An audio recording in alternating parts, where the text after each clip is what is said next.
Olá, boa noite, sejam todos bem-vindos ao programa Troca de Ideias com o professor Mário Beni. Hoje, dia 20 de julho de 2022, aqui em São Paulo, os termômetros marcam 17 graus no inverno brasileiro. Só fazendo uns comentários antes de iniciarmos, o mês de agosto está chegando. Mês de celebrarmos, de comemorarmos o segundo ano do programa Troca de Ideias no ar. Teremos novidades, ficam atentos. Hoje nós recebemos a professora Márcia Maria Capelano dos Santos para falar sobre hospitalidade e acolhimento. A professora Márcia é bacharel e licenciada em letras pelo Mackenzie, mestre em letras pela PUC do Rio Grande do Sul, doutora em educação pela Universidade Federal de São Carlos, professora da UX, Universidade de Caxias do Sul, é docente permanente, pesquisadora e orientadora do programa de pós-graduação em turismo e hospitalidade, mestrado e doutorado da UX. No programa, ela ministra as disciplinas Epistemologia e Métodos de Pesquisa, Epistemologia do Turismo e da Hospitalidade, Educação na Contemporaneidade e Práticas Pedagógicas e Educação e Práticas Pedagógicas em Turismo e Hospitalidade.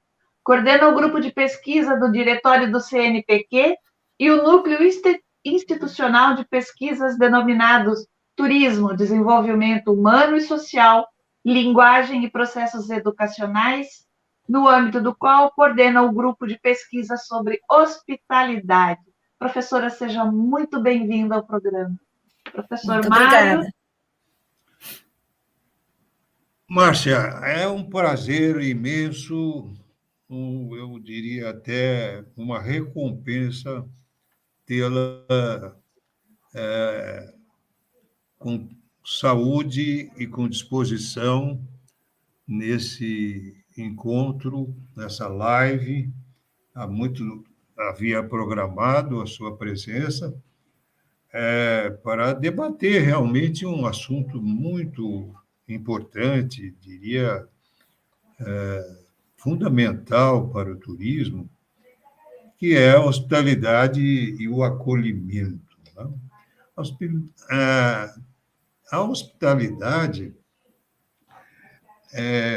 acredito que para os desafios da vida moderna, por uma nova ordem social, os estudos e pesquisas sobre hospitalidade têm sinalizado os aspectos vitais do social, né?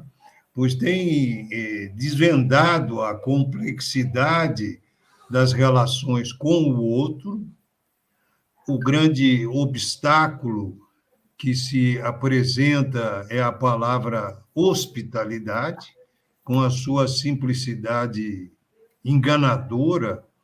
Sempre me impressionou o caráter redutor das palavras. Festa, por exemplo, uma única palavra para nomear uma multiplicidade, diversidade incrível de formas de festejar. Por isso, a pesquisa é sempre desafiadora, pois o conceito e teorias são abstrações que aprendem-se na essência, o núcleo de um processo ou de um comportamento. E, por essa razão, não inclui aí múltiplas variáveis que se impõem na vivência e nas nuances da vida real. Mas aí é que está o encanto do tema, o desafio, o sabor da aventura, da pesquisa, pois nos dá inúmeras possibilidades de enriquecer, ilustrar as abstrações teóricas. Qualquer que seja a atividade ou ciência que lide com relações humanas, não se pode perder de vista a enorme complexidade das reações humanas. Daí o desafio da hospitalidade que mais para o desafio que está muito mais, na verdade, para o desafio da generosidade. Então, é preciso lembrar, quando se fala em hospitalidade, se fala também em fronteiras, porque hospitalidade é basicamente receber, é acolher o outro no seu espaço. O Goodwald define a hospitalidade como uma dádiva do espaço. Acolhimento é o convívio cotidiano que fundamenta a formação de uma postura rigorosamente inclusiva. Né? Então, quem recebe o outro em sua casa, em seu estado, em seu país, em sua empresa, obedece aí a um ritual culturalmente codificado e que vai gerar um compromisso de retribuir, de ser grato, e essa condução correta desse ritual que vai redirecionar toda a relação. E em todas as culturas encontramos fórmulas de acolhimento que sinalizam uma proposta de paz, de vínculo, de acolhimento, que, na maioria dos casos, não devem ser tomadas ao pé da letra. Sinta-se em casa, a casa é sua, apareça sempre. Essas transposições de fronteiras, o outro no seu espaço ou no território do outro. Então, essas transposições implicam em um complexo fenômeno de tradução das diferenças da conciliação ou de conciliação e adaptação dessas diferenças, que é a hospitalidade. O acolhimento que assegura a ligação sempre frágil entre os dois mundos. A hospitalidade é plural, mas o objetivo é singular, e a seiva do sentido de pertencimento, a seiva vital da sociabilidade.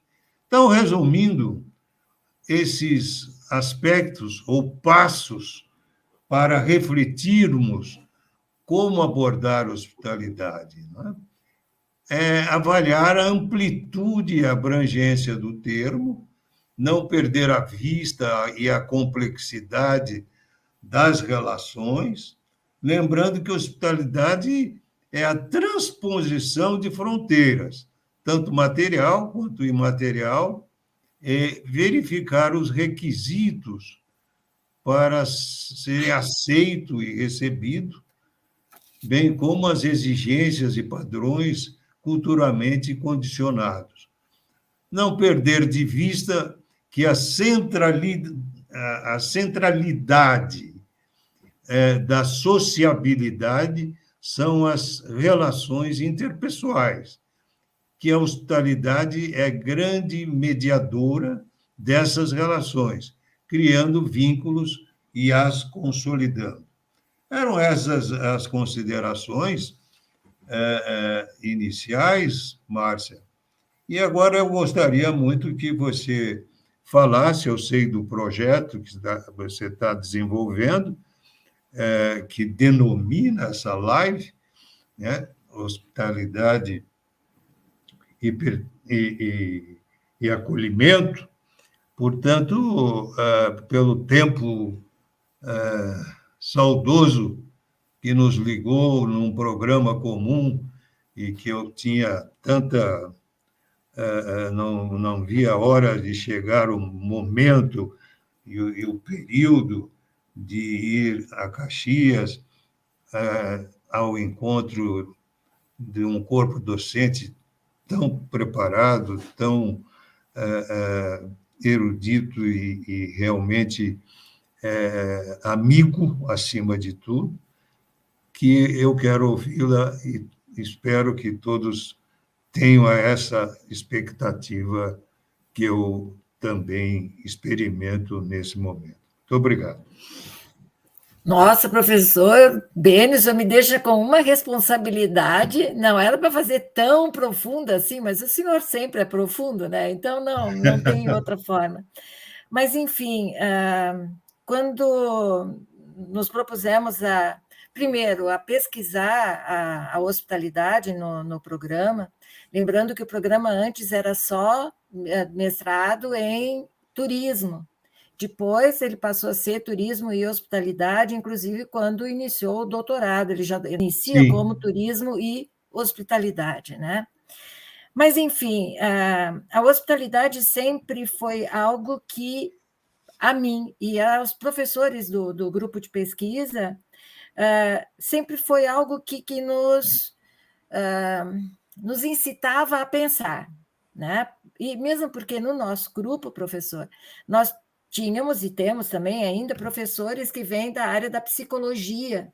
Sim. Então, nós passamos a estudar a hospitalidade e, evidentemente, fomos às origens, né? Então, fomos aos filósofos em primeiro lugar, porque não é algo de hoje, todos sabemos, né?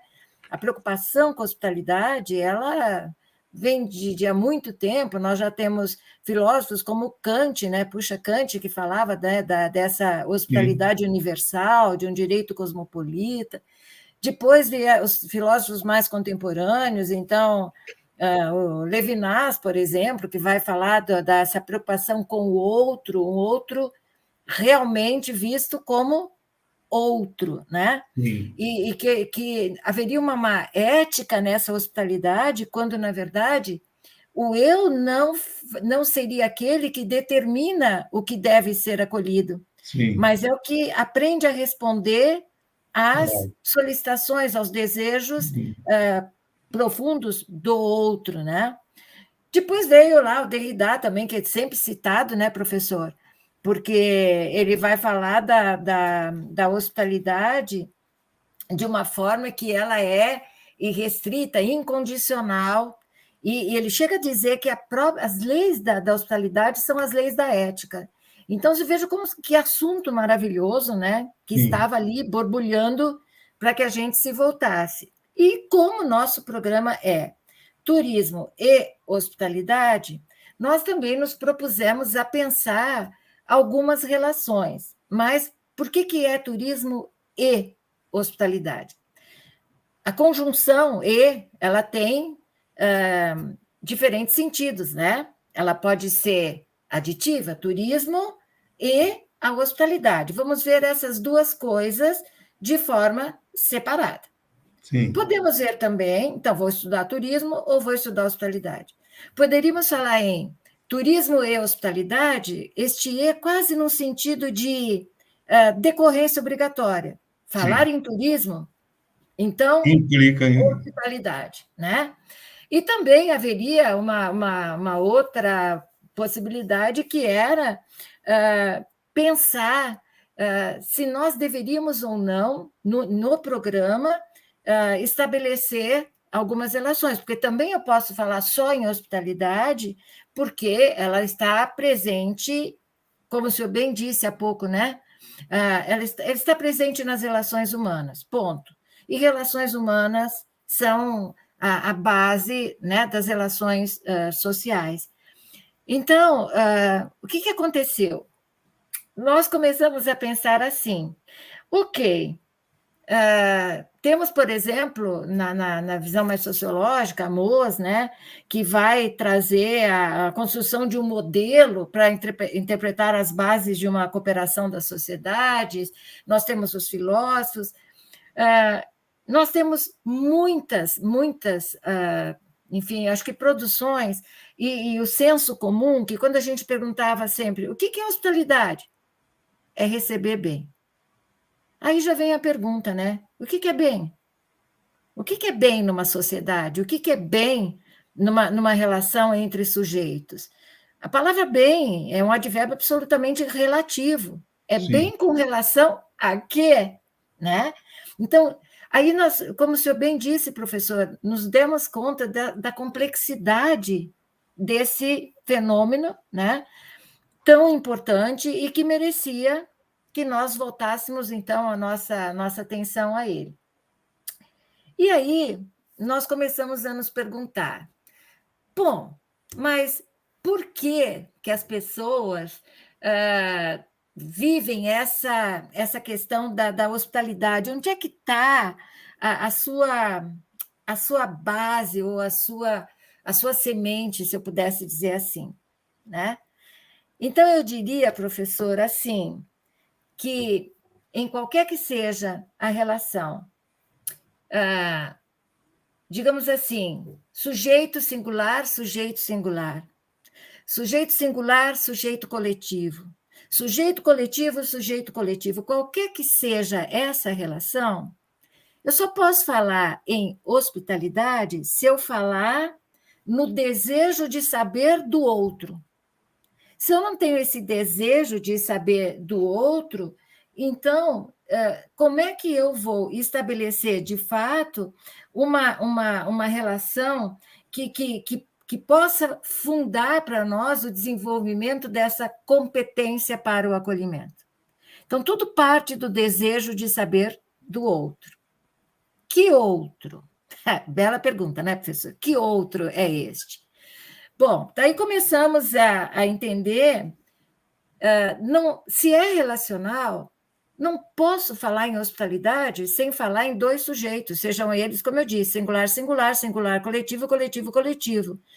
Tem que haver esse desejo mútuo de saber do outro. Por que a gente pensou nisso, né, professor?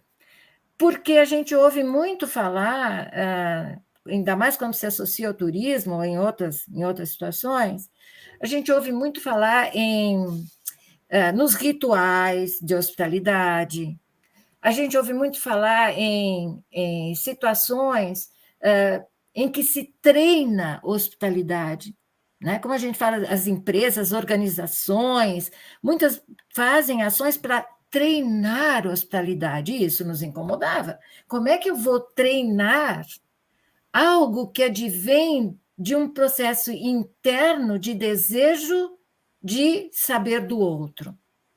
Então, bom, hospitalidade, então, nesse sentido, não se treina, primeira conclusão. Segunda conclusão, hospitalidade é algo que se adjetiva ou não? Eu posso falar em hospitalidade econômica, hospitalidade, enfim, acadêmica, hospitalidade, ela está cheia de adjetivos, né? Será que eu Sim. posso falar em hospitalidade ou seria a hospitalidade substancialmente presente em diferentes contextos, dentre os quais estes que o senhor apontou, né? Então, um outro pressuposto que nós tivemos que era entender a hospitalidade como, na sua substancialidade, presente em diferentes contextos, e que certamente assume algumas características fruto das contingências contextuais, né, professor? Não haveria outra forma. Então, primeiro, a ideia de que a relação ela prevê sempre os dois sujeitos em relação, ela prevê sempre, se entende que nela existe uma substancialidade e que está presente, então, nesse sentido, ela não é o adjetivo que a caracteriza, mas são as suas características, né, intrínsecas que levam à questão da sua presença nos diferentes contextos. E, sobretudo, esse desejo de saber do outro. Então, nesse sentido, professor, como é que nós entendemos a hospitalidade? Na verdade, ela não está nas ações. Isso é muito fácil de ver, né? Vamos fazer uma ação hospitaleira. Vou oferecer um café, vou, na minha casa, vou pôr uma toalha mais bonita, eu vou no hotel dizer bom dia, boa tarde, com um sorriso, enfim, como se isto fosse sinônimo de hospitalidade. E são ações que os sujeitos em relação assumem, né? E que estão muito dentro desses rituais sobre os quais o senhor comentou, né? Esses rituais, eles estão presentes, eles não nascem hoje, eles se instituem histórico-socialmente falando, né? Então, e culturalmente falando, mas o entendimento em função sempre desses três supostos, né? Ela não estaria, ela não se consubstanciaria na ação de um ou do outro. Também ela não poderia ser apenas o produto dessas ações. Isso é bem fácil, porque, às vezes, né, professora, a gente vai receber alguém e pensa, bom, acho que ele vem de São Paulo, o professor Beni vem de São Paulo, eu tenho que caprichar no café. Né? A primeira coisa que eu vou pensar, estou aqui em Caxias, né? Não vamos fazer um café fraco, não vamos fazer um café que tenha gosto de café verde, torrado. Bom, eu pensaria nisso. E é claro que eu pensaria nisso, porque esse desejo de saber do outro, ele não é pontual, ele carrega, né, uma história de cada um, então existe o antes, o durante e depois o outro de cada um na relação de hospitalidade. Mas aí o professor Beni chega em casa, eu preparei tudo, e o professor Beni não está tomando café por uma contingência qualquer. Lá se foi o produto da minha hospitalidade. Ou o professor Beni diz, obrigada, Márcia, foi muito gentil, mas o café não é, né, a minha coisa predileta. Suzana está dizendo para caprichar no queijo e no vinho. É verdade. Mais uma vez, porque estamos falando de Caxias, né? Tem toda a razão, Suzana. Vamos caprichar no queijo e no vinho. Aí, professor, então, quantas vezes a gente pensa que está recebendo, entre aspas, bem, e, na verdade, a nossa ação, o nosso produto, ele não leva aquilo que nós queremos.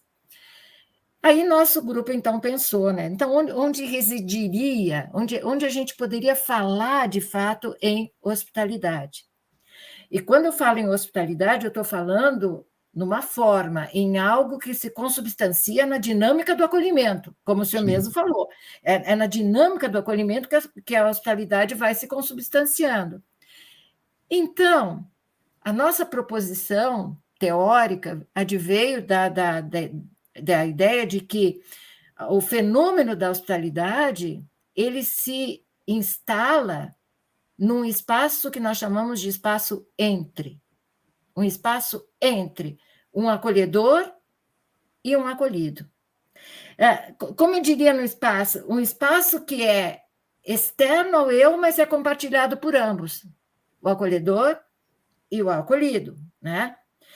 E, de fato, se ambos têm a busca do desejo de conhecer o desejo do outro, esse fenômeno ele se instaura quando o acolhedor se transforma em acolhido e o acolhido se transforma em acolhedor. Ou seja, é dinâmico, né? Numa dinâmica em que não, ao mesmo tempo as coisas vão acontecendo, então a busca o desejo de corresponder ao seu desejo e vice-versa, aí nós falamos em realmente hospitalidade, esse entendimento que a gente tem. E aí, onde isso acontece? Quantas práticas sociais, né, professor? Quantas são as práticas sociais?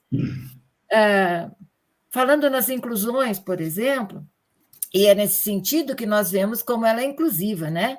Nesse sentido de que existe esse espaço que ambos fazem emergir.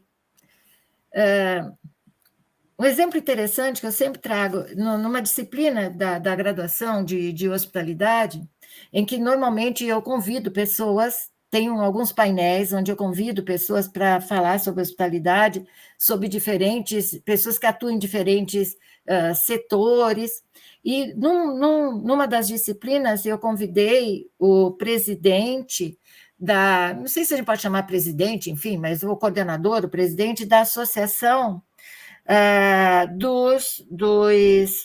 meu Deus do céu, não era que eu vou me lembrar, agora me falta, fugiu a palavra, veja como está a minha cabeça boa, né, professora?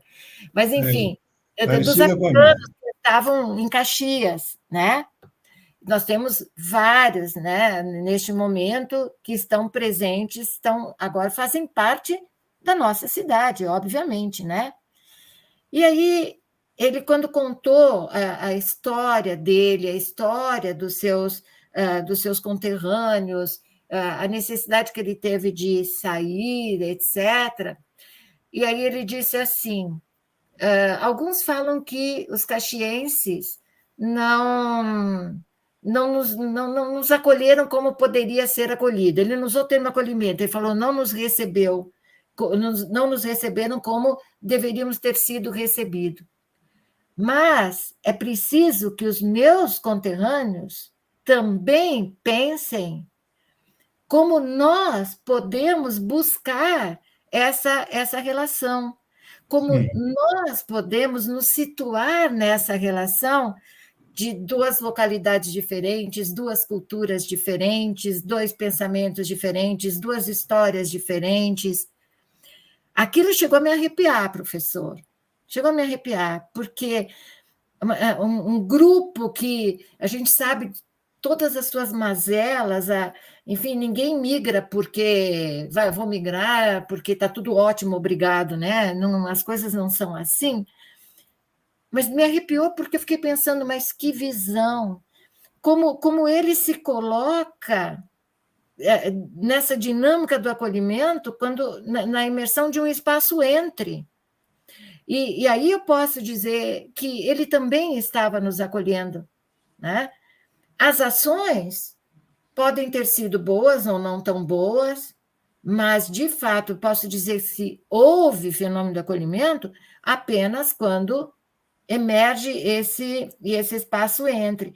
E isso é algo de que nós temos que nos apropriar, né, professor? É como vou dizer para alguém assim, olha, a partir de amanhã você vai ser amoroso, vou te treinar. Eu vou dizer, a partir de amanhã você vai ser acolhedor, vou te treinar. É impossível, é algo que tem que ser apropriado, né? Isso independentemente, isso também no turismo, mas com o turismo, então, nós podemos depois entrar no assunto.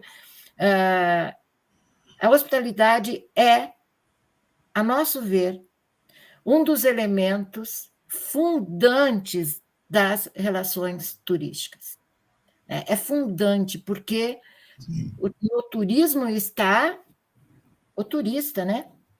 E aí, o turista está em relação, né, com culturas, com pessoas. Como falar em turismo sem falar em hospitalidade?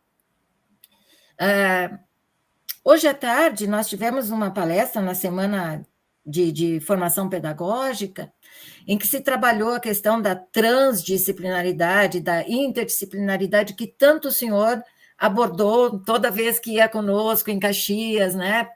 Quanto o senhor há tempos fala sobre isso. E quando terminou a fala do palestrante, e eu lembrando que hoje eu viria aqui, eu disse assim, olha, pena que as pessoas não se dão conta que na hospitalidade está a transdisciplinaridade com relação ao turismo, com relação à gastronomia, com relação à hotelaria. O que é que, de fato, vai além de tudo isso? O que é que, de fato, trabalha essa junção do sensorial, do estético, do olhar, o olhar do outro, de buscar esse outro. Então, eu, quando terminou, disse, puxa, interessante, né? Acho que a hospitalidade, no fundo, é o elemento transdisciplinar de todas essas áreas, né? Justamente porque ela é fundante. E se ela é fundante, ela vai além e está em todos os lugares. E daí a sua complexidade, né, professor? Como o senhor bem disse no início. Então, em princípio, para, né, a nossa conversa, eu traria, então, essa proposição do nosso grupo de pesquisa, teorizamos, já publicamos, enfim, temos conversado bastante com colegas, publicações, né? E temos trabalhado nisso tanto na dimensão singular, sujeito-sujeito, como também na dimensão coletiva, quando nós propusemos um modelo analítico, sistêmico, complexo, de corpo coletivo acolhedor, que depois, se eu quiser, a gente pode falar um pouquinho a respeito. É importante. Márcia, você não me surpreende, mas eu fico muito feliz em ver a forma como você expôs essa questão que estamos falando da hospitalidade e do acolhimento. Você enfocou de uma maneira brilhante, como sempre. Não podia ter outra impressão, a não ser a que sempre tive, da sua capacidade de evoluir.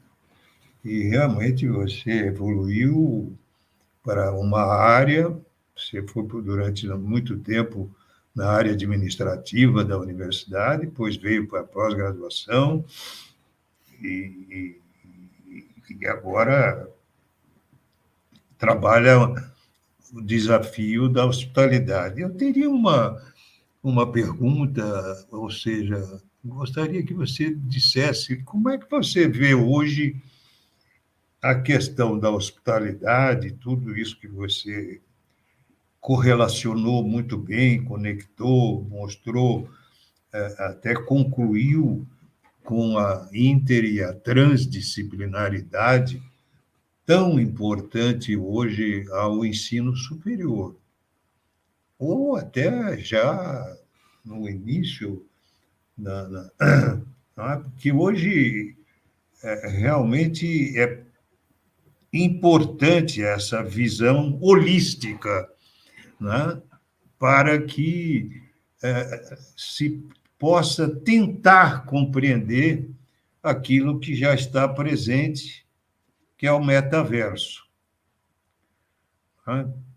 Como você vê, por exemplo, agora estamos falando em hospitalidade e, de repente, há 9 anos surge uma ferramenta eletrônica como a Airbnb, e surge hoje um aparelhinho como esse, e você compra seu bilhete aéreo, você reserva todos os serviços no destino, eventualmente você, pelo Airbnb, busca uma hospedagem,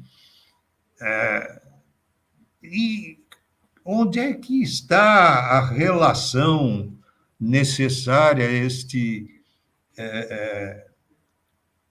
eu e o outro, numa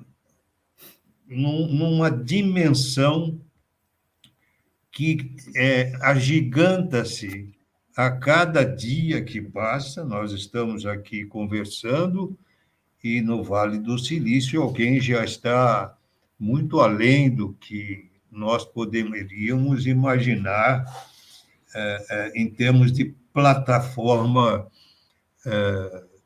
das plataformas eletrônicas.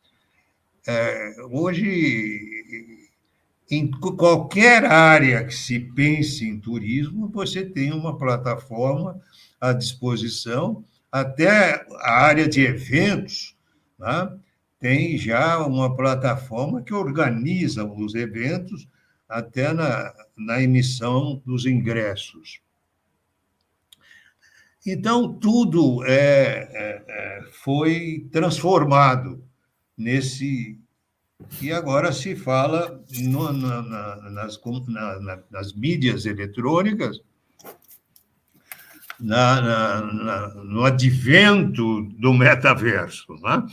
Então, eu tenho lido bastante sobre isso, e a minha preocupação, Márcia, se estende ainda a uma situação mais profunda, que não só dialética, mas, acima de tudo, no aspecto econômico. O que acontece hoje? Essas plataformas foram instaladas, estão funcionando, e elas não recolhem nenhum tributo para o Estado que as abriga. Veja que a Airbnb tem a sua sede no norte da Irlanda, e somente no norte da Irlanda que ela recolhe tributo. Tá? Não paga nenhum imposto em lugar nenhum e atua em todo o mundo. Recentemente, a Arábia Saudita proibiu a utilização dessa plataforma, e de tantas outras. Para não falar das corriqueiras que usamos desde o início, que também não pagam tributo. Não é? A Airbnb, para te dar um exemplo concreto, ela imaginou abrir o capital na Bolsa de Nova York em torno de 150 bilhões de dólares e foi a 300. Quer dizer, para dar um exemplo da velocidade com que isso está acontecendo, concluindo a minha pergunta, veja a 123. Ela nasceu há 6 meses e já é a maior plataforma de reserva. Ela faz um arranjo jogando com as milhas, que criou uma concorrência de tal ordem que praticamente em menos de 6 meses passou a ser a empresa de ponta na comercialização das tarifas aéreas, jogando com essa tecnologia muito rápida das milhagens aéreas.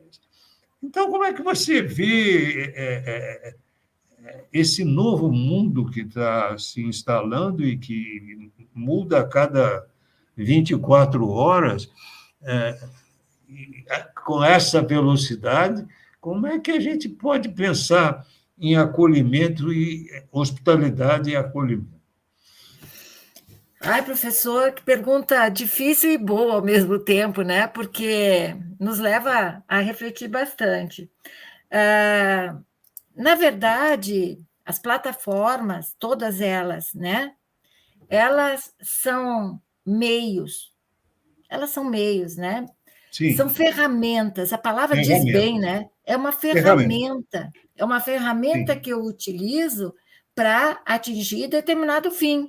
Né? No caso, a venda das passagens aéreas, no Airbnb, entre aspas, né? Não há venda porque é gratuito para aquele que vai ali se estabelecer, existe toda uma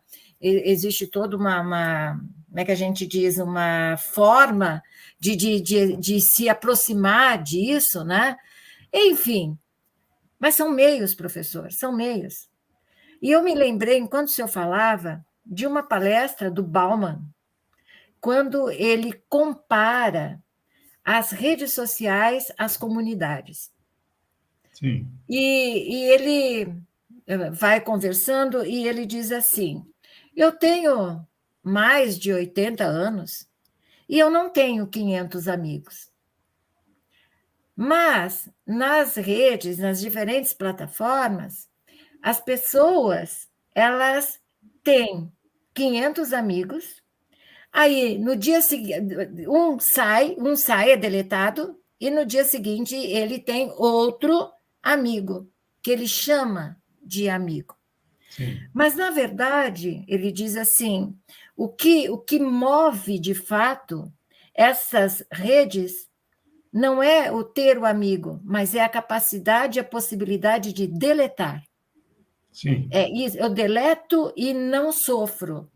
Eu deleto e não, isto não implica para mim algo que, como numa comunidade, comum, Sim. unidade, né? Então, numa comunidade, uma pessoa deletada, ela nos causa sofrimento de alguma forma, né? Por N razões.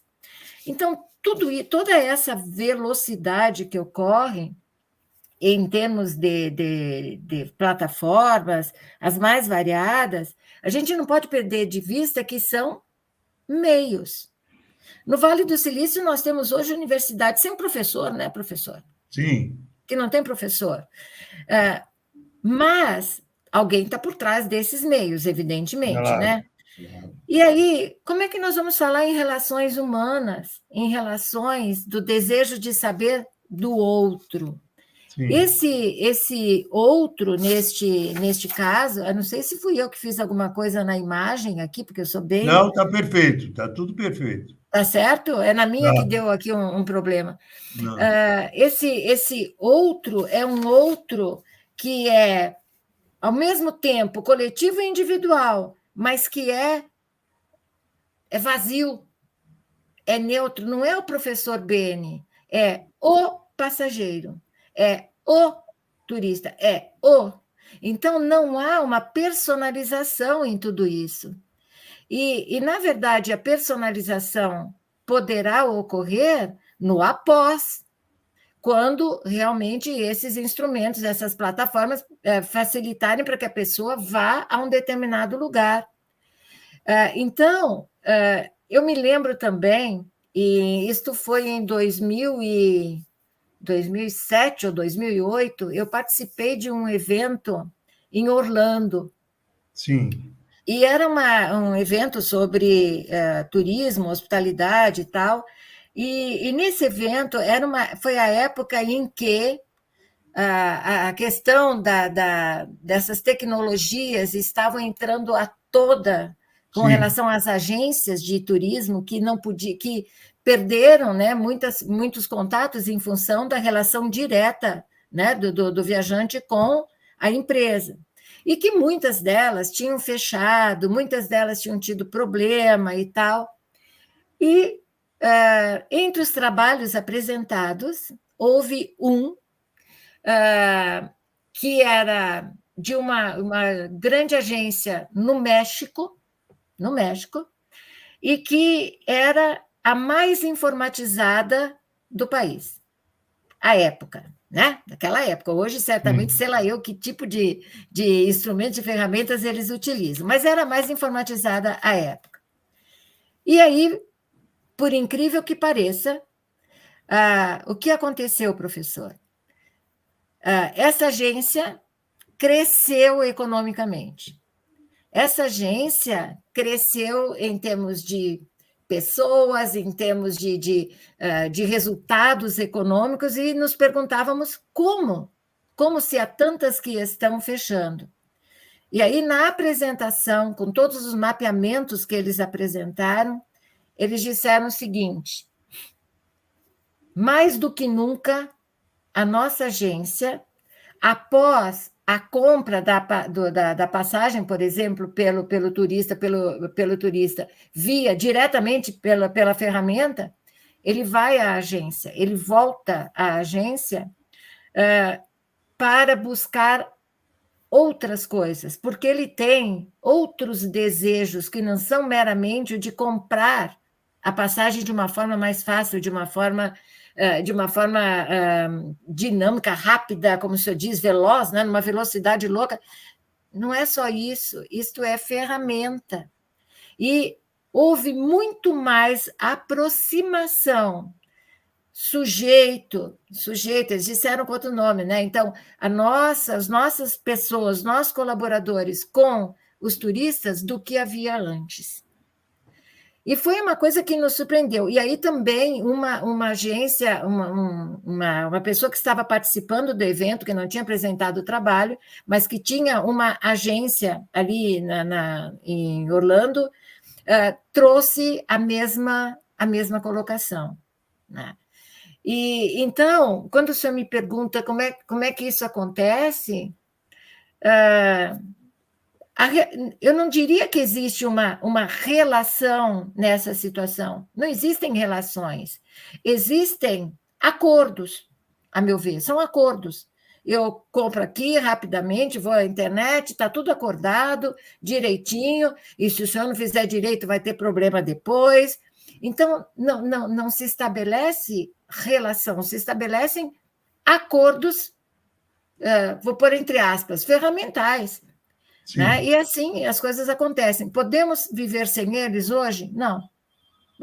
Vamos falar, eu compro muitas passagens ficando de madrugada na internet para buscar uma passagem melhor, ou eu vou nas plataformas que comparam, né, as diferentes outras plataformas.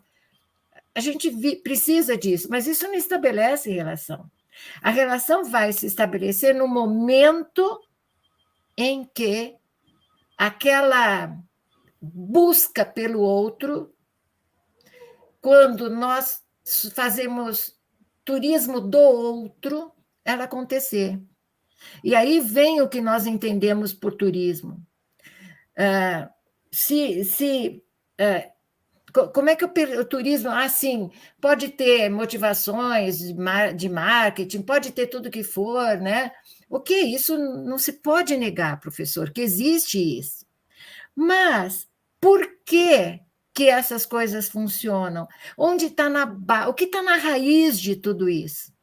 E aí que a gente coloca a relação hospitalidade e turismo. Sim. Ou seja, o que está na base de tudo isso é que todos nós temos, numa leitura freudiana, né?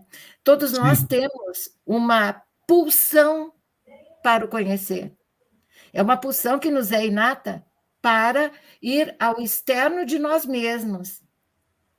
E esta pulsão que nos faz, que nos leva a olhar, o conhecer, quando eu digo, não é só intelectual, né? Por favor, é o conhecer, o experienciar, o tocar, o ver. Nós temos esta pulsão que é própria do ser humano. Sim. E se esta pulsão ela está na base de todo deslocamento turístico, seja ele com a finalidade que for, o que acontece? A relação de consecução desse desejo de conhecer, de experimentar, de vivenciar, de experienciar outras realidades, ela precisa, essa consecução, da relação. Porque eu só conheço, para conhecer, eu preciso ter uma relação que me permita conhecer e, ao mesmo tempo, aprender e me modificar e me transformar, né? Então, isso, para mim, é fundamental, porque a hospitalidade ou o acolhimento, ele passa a ser realmente elemento fundante para que essa busca, essa pulsão que está na raiz de todos os deslocamentos que se possa imaginar, inclusive pela história, né? Porque, filogeneticamente, professor, nós não nascemos completos, né? Filogeneticamente, o que a filogenia não nos permitiu ter pronto, nós temos que buscar conhecer. E temos que aprender. E eu diria que o produto mais nobre da relação de hospitalidade, de acolhimento, é a aprendizagem relacional. E isto é, de fato, o nosso produto mais nobre. E quando eu digo aprendizagem relacional, isso não nos modifica, porque a modificação pode ser momentânea, isso nos transforma. De novo, o prefixo trans e o forma, né? Nos transforma. E essa transformação, ela é uma transformação também intelectual, é uma transformação afetiva, é uma transformação relacional, e isto só se dá para além das ferramentas. As ferramentas, elas estão aí, imprescindíveis hoje, não tem como dizer que não são. Mas onde que, de fato, eu posso falar em pulsão, em aprendizagem, em relação, em transformação, é quando realmente se estabelece este desejo de saber do outro. Caso contrário, nós, como diria o professor Bauman, né, nós perdemos a noção de comunidade. Nós vivemos como se tivéssemos 500 amigos, e, na verdade, essas ferramentas, muitas delas, não deu certo com esse sujeito, mas tem mais tantos outros sujeitos que vão utilizá-la. Né? É um coletivo, mas é um coletivo despersonalizado. E o que é despersonalizado não tem relação. Isso não nos transforma profundamente. Comprar uma passagem pelo aplicativo nos transforma? Não. Modifica a nossa relação de tempo, nos permite ganhar alguma coisa, do ponto de vista, economizar alguma coisa, mas não nos transforma. Né? E quem somos nós, professores, se nós não nos virmos como pessoas, né? Como pessoas, como seres humanos. Né? O humano de nós mesmos está na capacidade de relacionar-se, de aprender com o outro.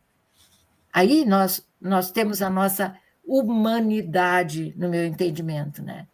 E por isso que estudar a hospitalidade é tão complexo, como o senhor disse no início. Quantos vieses, quantas variáveis, né? Enfim, estão presentes. Por quê? Porque na sua substancialidade, ela se faz presente nas mais diferentes contingências, né?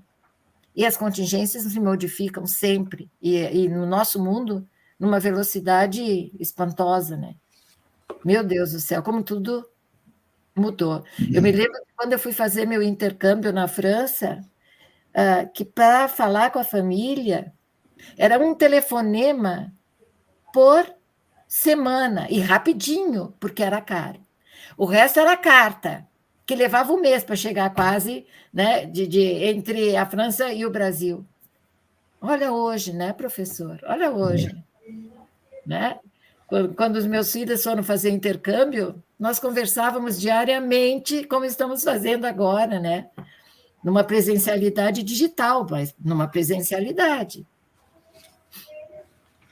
Márcia, eu concordo com você, eu acho até que essa presencialidade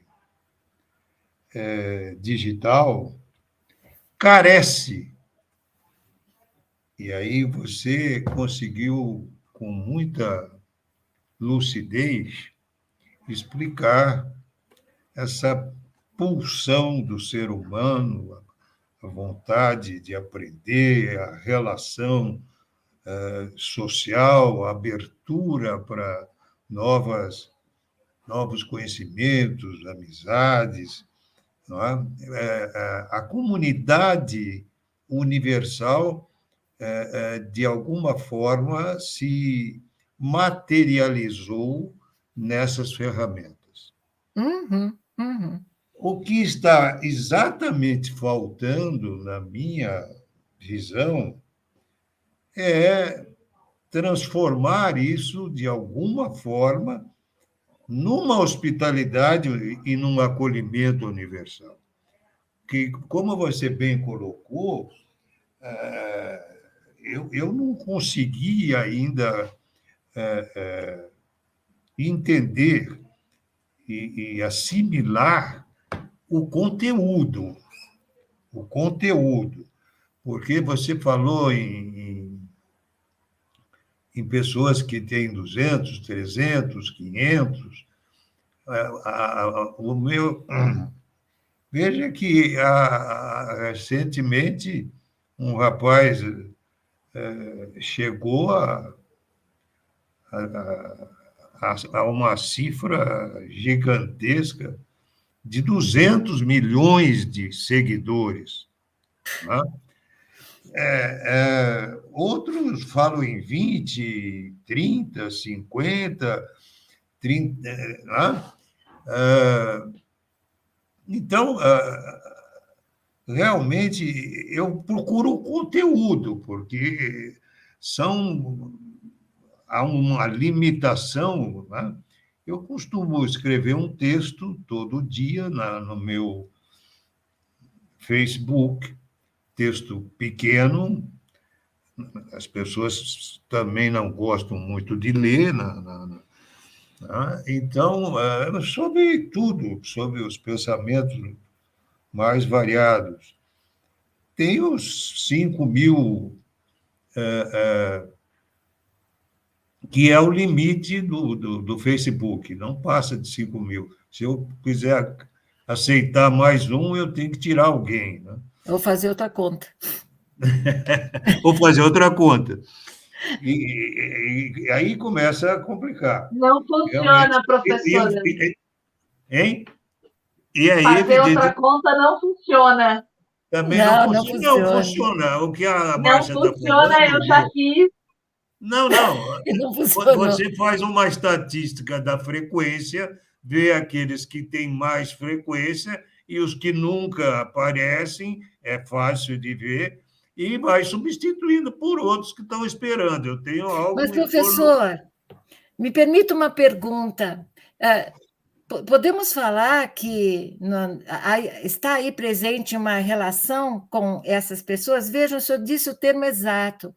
Eles não são relação, eles são seguidores. Seguidores. É como alguém que exatamente. vai e os outros vêm vindo, são seguidores, seguem a pessoa, né? Ou quando eu falo desse de 20 milhões, evidentemente são seguidores. Agora, o que eu contesto, e gostaria até que você me contextualizasse isso, é o conteúdo que leva a 20 milhões de seguidores. Quer dizer, isso é que me preocupa, porque eu fui atrás de conteúdo, não há nenhum.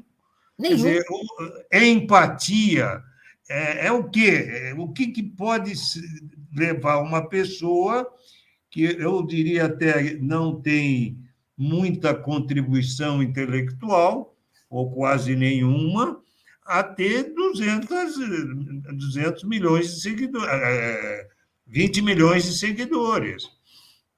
Eu acho, professor, que o senhor procura o conteúdo, né? Para mim, isso está na ausência de conteúdo. Exatamente. Porque quando está na ausência de conteúdo, numa ausência que elimina a significância do conteúdo, exato. Então, qualquer coisa entra ali, qualquer coisa. Então, os interesses os mais variados, ou porque eu ouvi dizer da fulana que ela tem uma facilidade para buscar tal coisa, eu vou lá ver. Então, são meros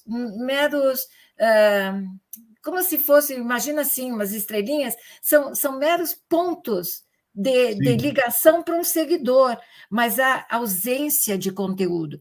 Como é que pode ser, eu falar em relação, quando eu tenho tantos seguidores, eu não sei, eu só sei que eles fazem aniversário quando o Facebook avisa. Hoje é aniversário da Gislaine. Então, aí a gente faz parabéns, né? Seja feliz. Que relação que existe quando eu não consigo saber nada da pessoa, a não ser de algum interesse. Então, é um conteúdo é uma ausência de conteúdo que se transforma em algo muito abrangente e que cabe qualquer coisa. Cabe qualquer coisa para seguir. Eu acho a palavra seguidor a coisa mais certa. se Sim. segue, não se relaciona com ninguém, né? Porque, como bem diz o Bauman, em relação à ausência causa sofrimento. E para nós, no Facebook, se o cara tem 200 mil seguidores, ele deleta, não quer saber por quê. Mas ele tem 200 mil seguidores e poderá, eventualmente, ter algum benefício do Facebook, sei lá eu, porque como eu também não tenho todas essas coisas, não tenho a mínima ideia, mas eu sei que tem alguns benefícios, quanto mais seguidor tem, etc. Então, eu disse do conteúdo, para mim, Ele professor, ganha é a para isso. ausência de Quanto mais conteúdo seguidores você tem. que permite fazer tanto seguidor. É ausência de Tem, conteúdo. exatamente. Agora, Isso é triste, né? É o que triste, me mas... preocupa, nós estamos às vésperas de uma eleição. Pessoas como essas acabam se elegendo para cargos eletivos aí, para o Congresso, para as assembleias legislativas, entende? Então, de uma certa forma, há um vínculo. Não, não são apenas seguidores. A Não, aí partir de um não. certo momento, eles se tornam eleitores daquela pessoa, que acaba Concordo, indo né? para o Congresso sem o mesmo conteúdo que ela apresentou e vai lá fazer o quê? Nós tivemos exemplo disso nas últimas eleições, não tantos, mas, evidentemente, foram alguns, né, deputados eleitos com 2 milhões de votos, que nunca aconteceu isso em eleição nenhuma. Né? Então, são seguidores. São seguidores, professor, mas que encontram naquilo que lhes é colocado uma relação de significado.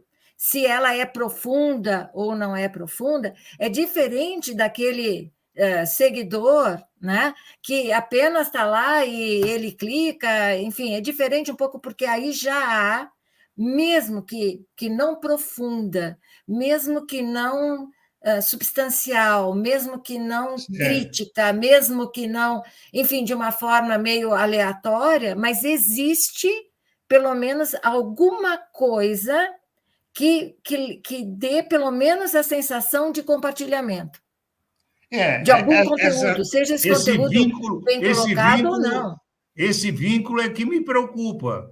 Né? Você, Claro. por exemplo, São Paulo elegeu uma deputada estadual, a Jaina Pascoal, com mais de 2 milhões de votos, mas ela tem conteúdo.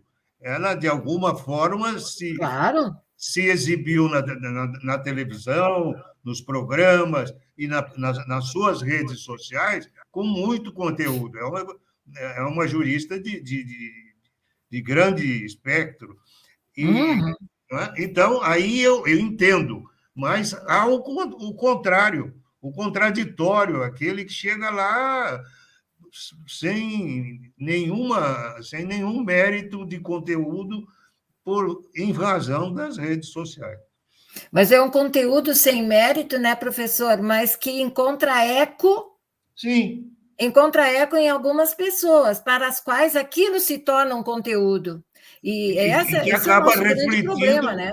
E que acaba refletindo um pensamento de pessoas que demonstram claramente que não se preocupam realmente com o conteúdo necessário para aquele cargo postulado, não é? Na verdade, eles se preocupam com o conteúdo de obter voto. É isso que interessa no momento, mais nada, né? Mais nada. E depois por isso esquecem uma ausência total de conteúdo É. significante, né, professor? Isso é muito triste. Mas é uma realidade, está aí diante de nós, né?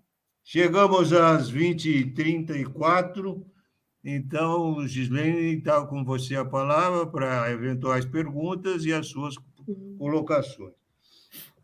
Nós temos perguntas aqui dos nossos telespectadores, digamos assim.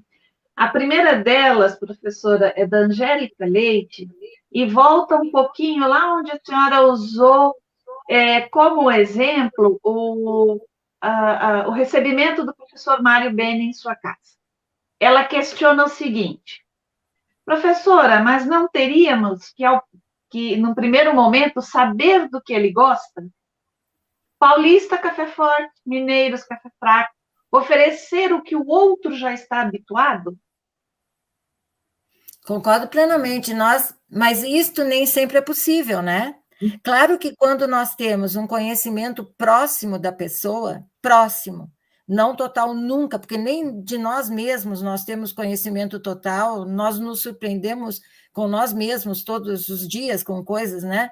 Então, quando nós temos uma maior aproximação, há mais chance de que a sua ação encontre eco e que ele veja isto como uma ação de acolhimento. A tal ponto, né, como dizia o Levinas, de a casa se tornar uma morada. Né? A casa em si ela é um instrumento também. Ela tem janelas, mas as janelas pode só fazer olhar para fora, como só olhar para dentro, né? Fecha a janela. Então, com essa aproximação maior, há mais chance. Mas, de fato, onde vai acontecer, Angélica, é Angélica, né, o nome dela? Onde vai acontecer mesmo é no espaço entre. Mesmo que o professor não gostasse muito, ele diz, espera, ela fez o melhor possível.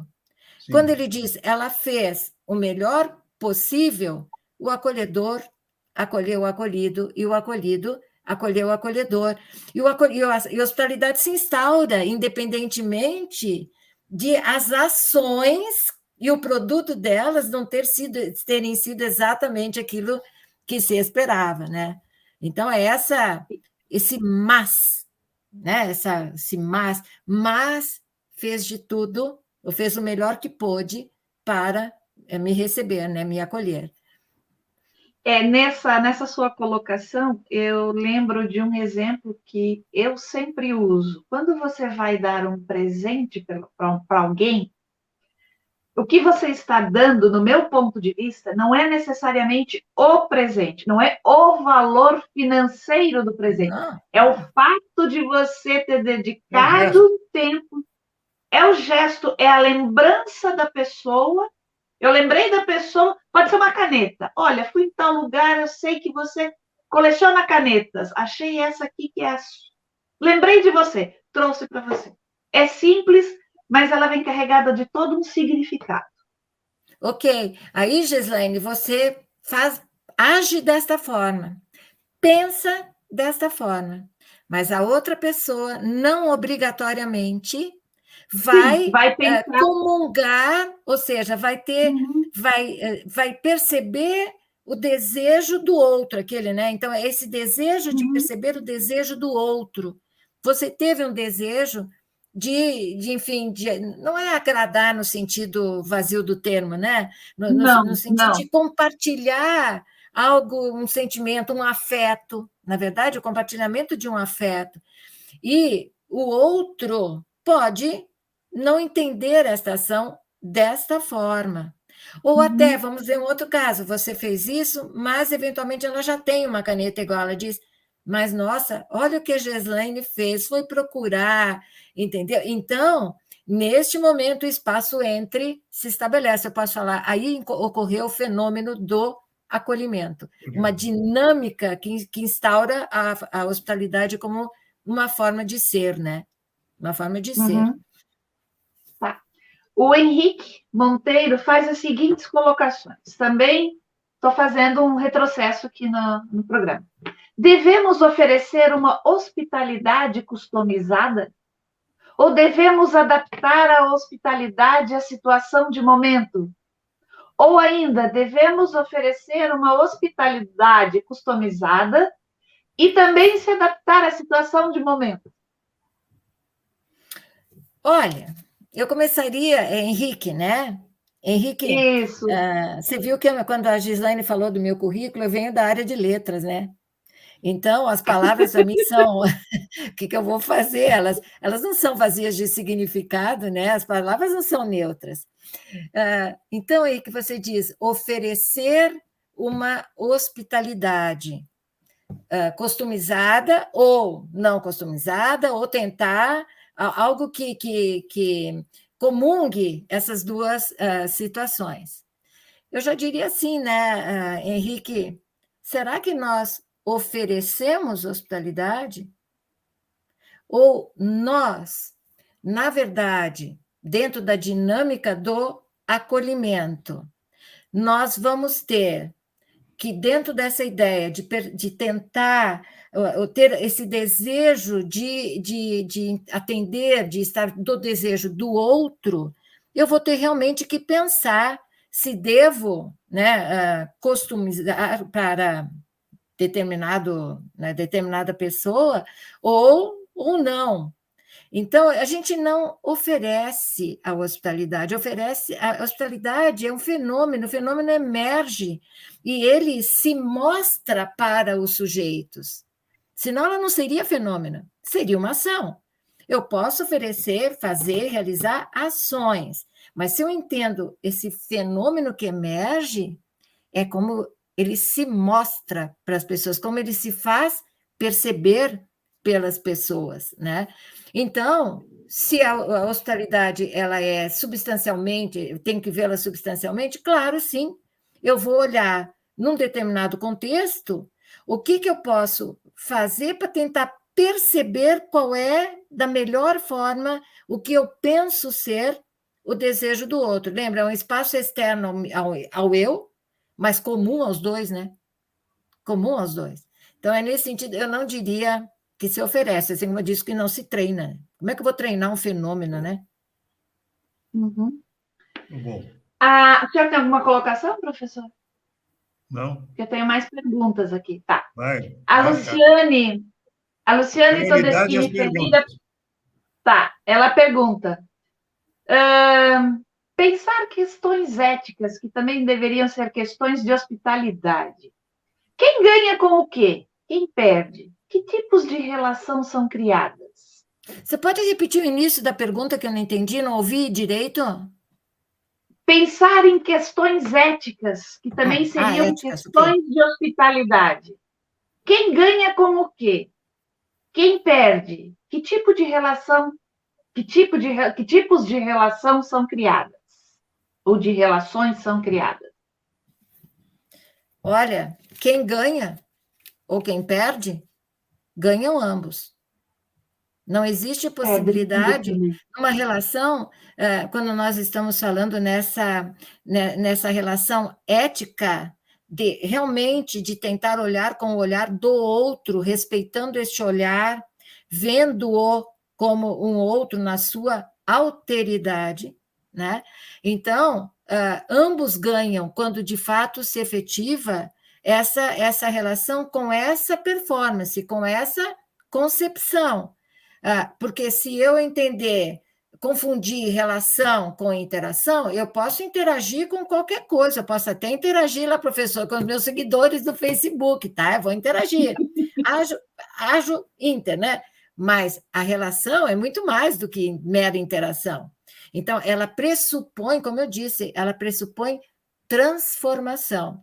E se ela pressupõe transformação, ela será ética quando essa transformação advier desta busca comum, né, entre um e outro, de olhar com o olhar do outro, de sentir o sentimento do outro, de responder à demanda do outro, e às vezes, aparentemente, não estamos respondendo a uma demanda emergente, mas estamos respondendo a uma necessidade mais profunda e que nós conseguimos antecipar.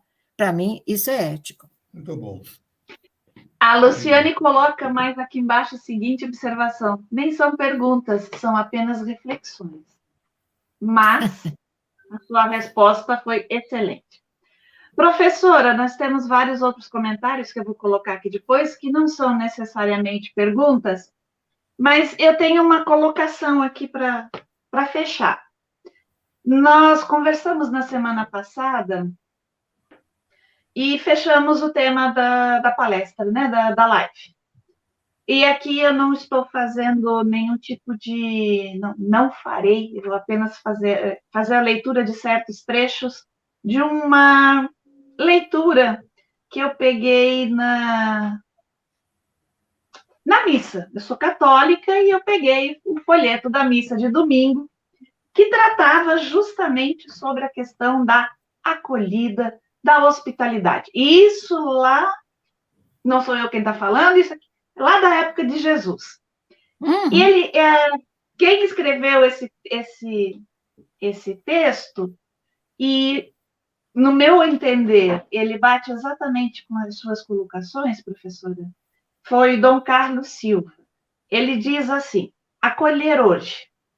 A acolhida se caracteriza certamente pela capacidade de receber aquele que chega e que sempre traz alguma novidade. Muitas vezes, aquele que chega é desconhecido e nos encontra despreparados.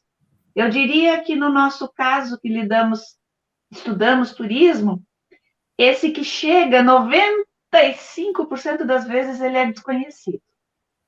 Né? Dependendo onde nós estamos trabalhando, eu acredito que dá para fazer essa. E a gente precisa, de alguma forma, estar preparados para isso. A acolhida é a expressão maior da autêntica fraternidade, capaz de transformar tanto aquele que acolhe, quanto aquele que é acolhido, por meio da superação das mais variadas diferenças sociais, políticas, econômicas e, por que não, religiosas. Seguramente a acolhida nos faz sair de nossa comodidade.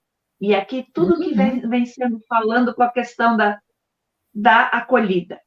Abrir nossas portas para quem passa é uma oportunidade de crescimento que nos permite mudar o itinerário de nossos caminhos com uma atenção cada vez mais crescente à realidade do outro. Quando se fala de acolher, não basta abrir as portas, mas é fundamental que se dê atenção. E aqui eu faço um parêntese. No mundo que, conforme o professor já falou, de tantos celulares, de tantas plataformas, disso e daquilo, é fácil nós nos depararmos com cenas onde 2, 3 pessoas estão à mesa, de celular na mão, cada um olhando para um lado, cada um respondendo suas mídias sociais, olhando as pessoas as quais seguem, enfim, falta o fundamental, que é dar atenção. Aqui ele fala, né, que se, dentro da passagem que foi lida, abriu-se a porta, mas não se acolheu. E a acolhida verdadeira é sempre uma oportunidade de transformar-nos e de sermos transformados. Exatamente. Isso aqui, casualmente, né? Eu li no domingo, me chamou muita atenção. Eu digo, opa, vamos ver o que a professora Márcia vem falar sobre hospitalidade e acolhimento. Eu acho que ele leu seus trabalhos, professor, acompanhou alguma palestra sua, porque vem bem assim ao encontro de tudo isso que a senhora falou com tanta propriedade. Né? Gislaine, essa atenção está calcada também nessa abdicação de certezas prévias. Nós temos que abdicar de certezas prévias, né? E o desconhecido, o conhecido, nós já temos aí um conhecimento que... Qual é o conhecimento? Nós estamos diante de desconhecidos. Então, cuidado com as certezas prévias, porque isto impede que se estabeleçam as relações e, por consequência, as transformações. Né? A pastoral do turismo, ela traz, e a pastoral da hospitalidade traz exatamente isso, não é? O ser humano que se volta para o transcendente. Por quê? Porque realmente ele precisa do outro em diferentes proporções, né? Eu tive essa oportunidade de ler, né, de ler a pastoral em função de uma orientanda que trabalhou sobre hospitalidade em Romaria. E tão lindo se descobriu que hospitalidade, o acolhimento, pressupõe escuta, né, do outro. Sem a escuta é impossível. Mas, então, não pode haver um silêncio relacional. Mas lá nós descobrimos que o silêncio fala, porque aquela pessoa, a escuta que ela tem é para se reconhecer diante da Nossa Senhora do Caravaggio, né? Se reconhecer. Então, a nossa escuta é, atenção, deixe-a em paz. Então, percebe o silêncio relacional que muitas vezes não nos permite estabelecer relações, na verdade, muitas vezes ele fala. E nós devemos deixar que o outro, dar essa atenção para que o outro possa não conhecer, mas se reconhecer. Ele está voltado para si mesmo naquele momento, na romaria, e não vai lá, a gente vai lá incomodar. Então, foi muito interessante, coisas que nós descobrimos, né? E discutimos também muito a questão do conceito de turismo religioso, que a gente discute, mas aqui não é hora. Muito bom. Professores, nós já estamos com 1h22 de programa, e eu acho que se eu deixar correr, vocês vão ficar falando aí por um bom tempo, né? Trazendo os muitas outros vão se informações. cansar, Gislaine. Não, professor, assunto bom, temas interessantes, a gente não cansa. Aprender é sempre bom, não importa a idade. Ontem eu vi uma postagem de um conhecido, porque eu tenho que olhar o Facebook do professor, né? Fiscalizar para ver se está tudo certinho. E olhar os seguidores dele, né? E eu vi uma postagem de uma pessoa que já esteve aqui no programa, e ele apresentou um senhor, já na casa dos 70, que ele recentemente terminou o segundo grau, concluiu o segundo grau, e o sonho dele é fazer direito. Ele estava na faculdade, ele foi conhecer a faculdade, e ele disse que para aprender não tem idade. Que lindo, então, né? Professora, muito, muito bonito. Então, trazer conhecimento para quem está disposto a aprender, a ouvir, é sempre interessante e não cansa, professora. Então, tá bom.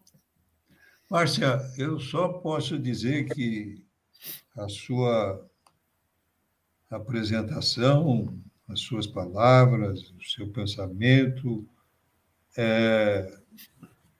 foram muito enriquecedores. Não me surpreenderam, porque eu te conheço, sei da sua cultura, desde a sua formação, fomos colegas num programa que, no meu entendimento, se destaca entre os demais em todo o país, pela seriedade, pelo conteúdo e pelo esforço que anualmente faz no sentido de se manter atualizado. E a grande prova disso você mostrou hoje, nesse projeto que você desenvolve e que avança muito, eu diria, realmente de uma forma excepcional no tema da hospitalidade e do acolhimento. Eu teria apenas um comentário final. Muito obrigado pela sua participação. A sua fala foi ultra petita. Ai, professor, eu que agradeço a oportunidade. O senhor é sempre generoso, né? Não dá para dar muito crédito, porque ele é sempre muito generoso e generoso comigo, sempre. Muito acolhedor, né? Sempre muito acolhedor. Então, eu realmente só posso agradecer a sua acolhida, a da Gislaine, nos nossos contatos prévios, né? Na compreensão de nós termos termos tido de postergar esse encontro que me era tão caro. Então, eu sim é que agradeço essa oportunidade, professor. E Geslaine também. Muito Nós é que obrigado. agradecemos. E ficamos felizes de ver que a senhora está bem. Graças E a todos Deus, que né, estiveram aqui conosco, nosso muito obrigada. Lembrem-se, agosto, 2 anos de programa no ar, teremos novidades. Fiquem atentos, um grande abraço. Próxima semana estaremos aqui com mais um assunto, mais um programa Grande Troca de abraço, Ideias Beth. com o professor. Abraço ao senhor Um grande também, abraço. abraço aos que estavam aqui presentes. Obrigado.